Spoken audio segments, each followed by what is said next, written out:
hot and cold thing. Okay. So I'll taste it every month as it gets closer. Every month, so how many months? I've done this as short as 3 months. Okay. I've done it as long as a year and a half. Okay. Well, first use on it is going to be a lot less time. I'm sorry. Yeah, First use on the barrel. Yes. Yeah. A lot less time. Right. Well, the bourbon flavor is going to come out A lot first, more than the oak. but if you want the oak, it's going to take the same amount, or close to the same amount of time for the first couple of times that you put beer in there. Which leads me to, do you rinse when you do it? Well, that depends on It's how, pretty personal. if you want a lot of bourbon character to come out, then do nothing to it, right? So Again, it's the same question as the time frame. It's really ambiguous. It's one's personal preference. Personally, I rinse every single barrel that I put beer into, I don't necessarily. and he doesn't. And we both won GABF medals. So, it's a matter of personal preference. How much does it evaporate out? So they need to have a reserve to fill it up during these 3 months. No? Oh, it was 10, 15 gallons. If it's at your house.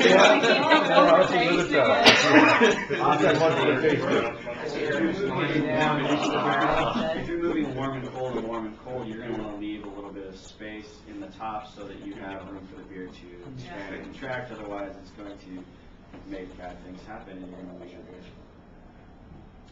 Because these are not pressure rated. It's just an airlock and a bung acceptable? That's what. If you do bung it, and these start to spread where you get your fingernail in them, you better unbung it.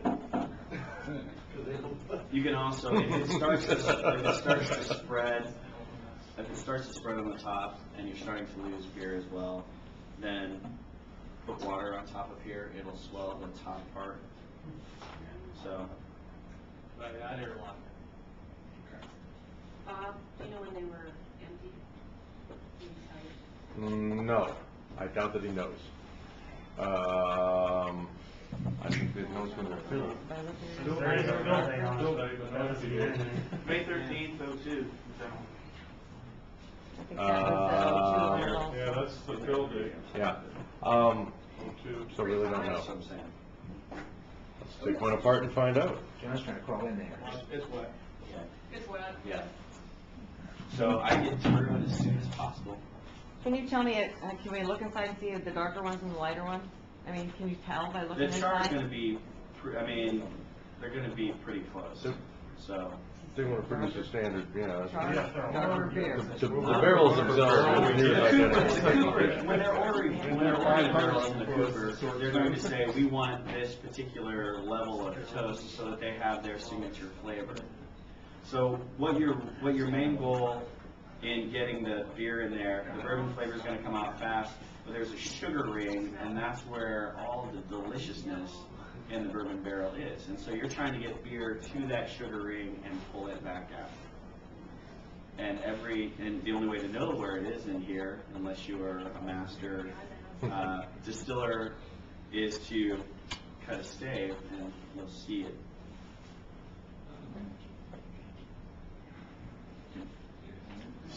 Let's not do that.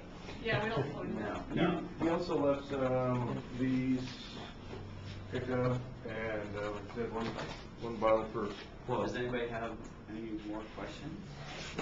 Bob, are you going to sign these out for clubs? So we don't lose barrels? I don't, I think, Because I started to make a list and then everybody left.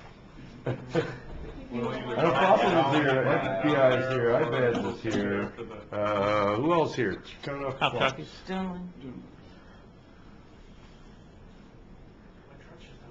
Who else? Mash. Howard County Homebrew Club. Pardon? Howard County. Oh, Howard, yeah, come on. You guys are doing all right. I don't know. Everybody else? Yeah, he's petitioning to get back in. With. Just do it, Alan. You got the Bloomington Hot Talkies? Season Yeah. good.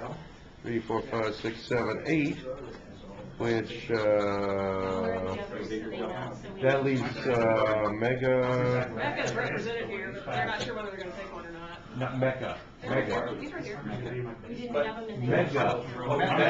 Mega.